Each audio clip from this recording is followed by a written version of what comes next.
India മഹാരാജ്യത്തിന്റെ സുന്ദരമായ സമ്പന്നമായ പൈതൃകത്തിന് നമുക്ക് കാവല് നിൽക്കാം. മതരാഷ്ട്രീയ സംഘടന അഭിപ്രായ വ്യത്യാസങ്ങൾക്കിടയിലും നമ്മുടെ പൂർവികർ കാത്തു സൂക്ഷിച്ച ഐക്യബോധത്തെ നമുക്ക് വീണ്ടെടുക്കാം.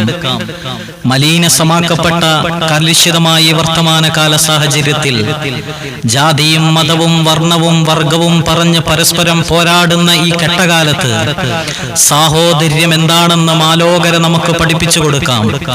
സഹോദരങ്ങളെ, വിശ്വാസിയാണ് നമ്മളെങ്കിൽ മനസ്സിലാക്കേണ്ട ഒരു അധ്യായമുണ്ട്. ലാ തുഅ്മിനൂ ഹത്താ തഹബ്ബൂ.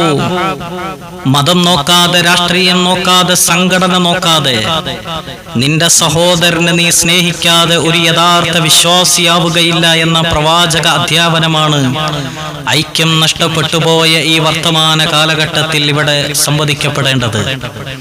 സഹോദരങ്ങളെ, മാനവിക സ്നേഹം നിലനിൽക്കണം, മതമൈത്രി നിലനിൽക്കണം, മാനുഷികമായ പരിഗണനകൾ പരസ്പരം ഉണ്ടാകണം.